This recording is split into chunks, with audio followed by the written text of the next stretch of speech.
حضرت موسیٰ علیہ السلام کے عصا کا واقعہ۔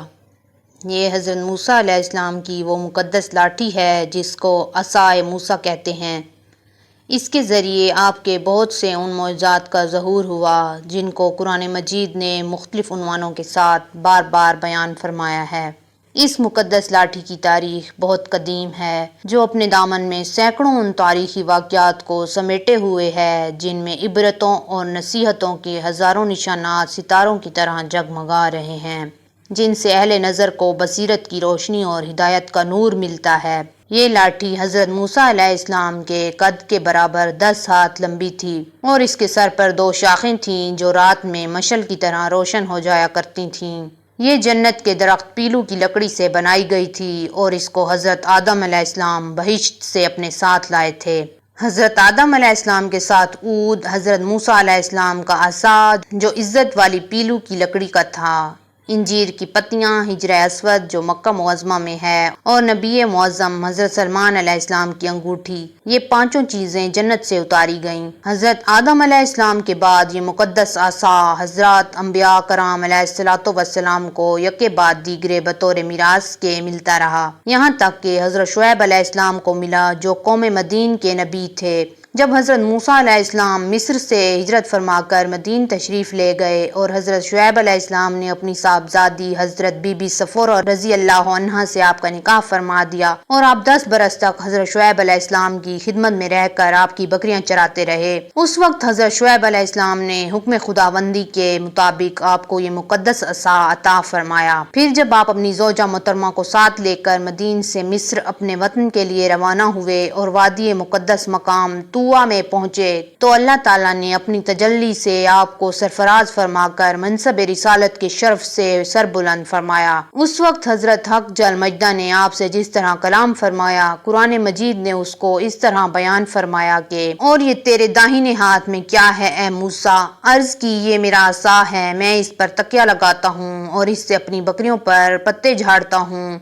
اور میرے اس میں اور کام ہیں۔ علامہ ابو البرکات عبداللہ بن احمد نصفی علیہ رحمت نے فرمایا کہ مثلاً اس کو ہاتھ میں لے کر اس کے سہارے چلنا، اس سے بات چیت کر کے دل بہلانا،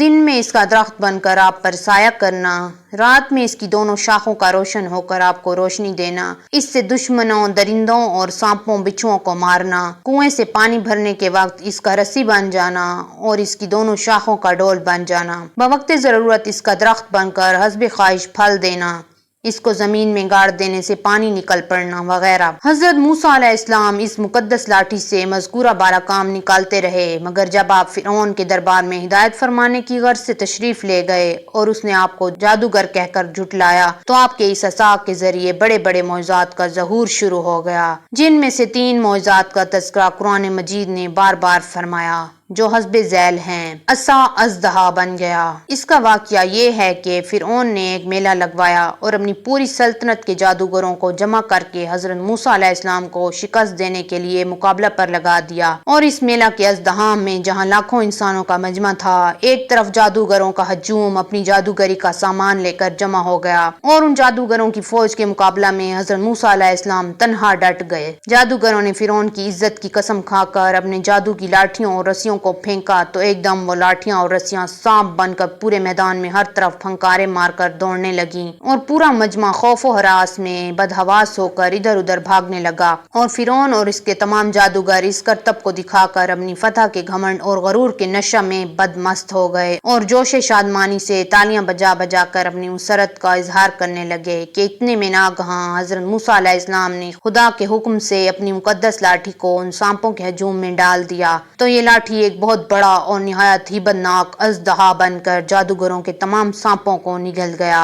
یہ معجزہ دیکھ کر تمام جادوگر اپنی شکست کا اعتراف کرتے ہوئے سجدہ میں گر پڑے اور بآواز بلند یہ اعلان کرنا شروع کر دیا کہ ہم سب حضرت ہارون اور حضرت موسیٰ علیہ السلام کے رب پر ایمان لائے، چنانچہ قرآن مجید نے اس واقعہ کا ذکر کرتے ہوئے ارشاد فرمایا کہ بولے اے موسیٰ یا تو تم ڈالو یا ہم پہلے ڈالیں۔ موسیٰ نے کہا بلکہ تم ہی ڈالو۔ جب بھی ان کی رسیاں اور لاٹھیاں ان کے جادو کے زور سے ان کے خیال میں دوڑتی معلوم ہوئیں تو اپنے جی میں موسیٰ نے خوف پایا۔ ہم نے فرمایا ڈر نہیں، بے شک تو ہی غالب ہے، اور ڈال تو دے جو تیرے داہنے ہاتھ میں ہے، اور ان کی بناوٹوں کو نگل جائے گا وہ جو بنا کر لائے ہیں۔ وہ تو جادوگر کا فریب ہے اور جادوگر کا بھلا نہیں ہوتا۔ کہیں آوے تو سب جادوگر سجدے میں گرا لیے گئے، بولے ہم اس پر ایمان لائے جو ہارون اور موسیٰ کا رب ہے۔ عصا مارنے سے چشمے جاری ہو گئے۔ بنی اسرائیل کا اصل وطن ملک شام تھا، لیکن حضرت یوسف علیہ السلام کے دور حکومت میں یہ لوگ مصر میں آ کر آباد ہو گئے اور ملک شام پر قوم عمالقہ کا تسلط اور قبضہ ہو گیا جو بدترین قسم کے کفار تھے۔ جب فرعون دریائے نیل میں غرق ہو گیا اور حضرت موسیٰ علیہ السلام کو فرعون کے خطرات سے اطمینان ہو گیا تو اللہ تعالیٰ نے حکم دیا کہ قوم عمالقہ سے جہاد کر کے ملک شام کو ان کے قبضہ و تسلط سے آزاد کرائیں۔ چنانچہ آپ 6 لاکھ بنی اسرائیل کی فوج لے کر جہاد کے لیے روانہ ہو گئے، مگر ملک شام کی حدود میں پہنچ کر بنی اسرائیل پر قوم عمالقہ کا ایسا خوف سوار ہو گیا کہ بنی اسرائیل ہمت ہار گئے اور جہاد سے منہ پھیر لیا۔ اس نافرمانی پر اللہ تعالیٰ نے بنی اسرائیل کو یہ سزا دی کہ یہ لوگ 40 برس تک میدان تیہ میں بھٹکتے اور گھومتے پھرے اور اس میدان سے باہر نہ نکل سکے۔ حضرت موسیٰ علیہ السلام بھی ان لوگوں کے ساتھ میدان تیہ میں تشریف فرما تھے۔ جب بنی اسرائیل اس بے آب و گیا میدان میں بھوک و پیاس کی شدت سے بے قرار ہو گئے تو اللہ تعالیٰ نے حضرت موسیٰ علیہ السلام کی دعا سے ان لوگوں کے کھانے کے لیے من و سلوہ آسمان سے اتارا۔ من شہد کی طرح ایک قسم کا حلوہ تھا اور سلوہ بھنی ہوئی بٹیریں تھیں۔ کھانے کے بعد جب یہ لوگ پیاس سے بےتاب ہونے لگے اور پانی مانگنے لگے تو حضرت موسیٰ علیہ السلام نے پتھر پر اپنا عصا مار دیا تو اس پتھر میں 12 چشمے پھوٹ کر بہنے لگے اور بنی اسرائیل کے 12 خاندان اپنے ایک ایک چشمے سے پانی لے کر خود بھی پینے لگے اور اپنے جانوروں کو بھی پلانے لگے، اور پورے 40 برس تک یہ سلسلہ جاری رہا۔ یہ حضرت موسیٰ علیہ السلام کا معجزہ تھا جو عصا اور پتھر کے ذریعے ظہور میں آیا۔ قرآن مجید نے اس واقعہ اور معجزہ کا بیان کرتے ہوئے ارشاد فرمایا کہ اور جب موسیٰ نے اپنی قوم کے لیے پانی مانگا تو ہم نے فرمایا اس پتھر پر اپنا عصا مارو، فوراً اس میں سے 12 چشمے بہہ نکلے، ہر گروہ نے اپنا گھاٹ پہچان لیا، عصا کی مار سے دریا پھٹ گیا۔ حضرت موسیٰ علیہ السلام ایک مدت دراز تک فرعون کو ہدایت فرماتے رہے اور آیات و معجزات دکھاتے رہے، مگر اس نے حق کو قبول نہیں کیا، بلکہ اور زیادہ اس کی شرارت و سرکشی بڑھتی رہی، اور بنی اسرائیل نے چونکہ اس کی خدائی کو تسلیم نہیں کیا اس لیے اس نے ان مومنین کو بہت زیادہ ظلم و ستم کا نشانہ بنایا۔ اس دوران میں ایک دم حضرت موسیٰ علیہ السلام پر وحی اتری کہ آپ اپنی قوم بنی اسرائیل کو اپنے ساتھ لے کر رات میں مصر سے ہجرت کر جائیں۔ چنانچہ حضرت موسیٰ علیہ السلام بنی اسرائیل کو ہمراہ لے کر رات میں مصر سے روانہ ہو گئے۔ جب فرعون کو پتہ چلا تو وہ بھی اپنے لشکروں کو ساتھ لے کر بنی اسرائیل کی گرفتاری کے لیے چل پڑا۔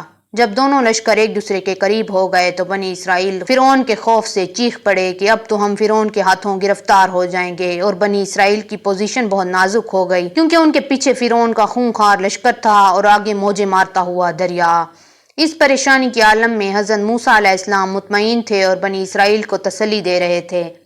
جب دریا کے پاس پہنچ گئے تو اللہ تعالیٰ نے حضرت موسیٰ علیہ السلام کو حکم فرمایا کہ تم اپنی لاٹھی دریا پر مار دو۔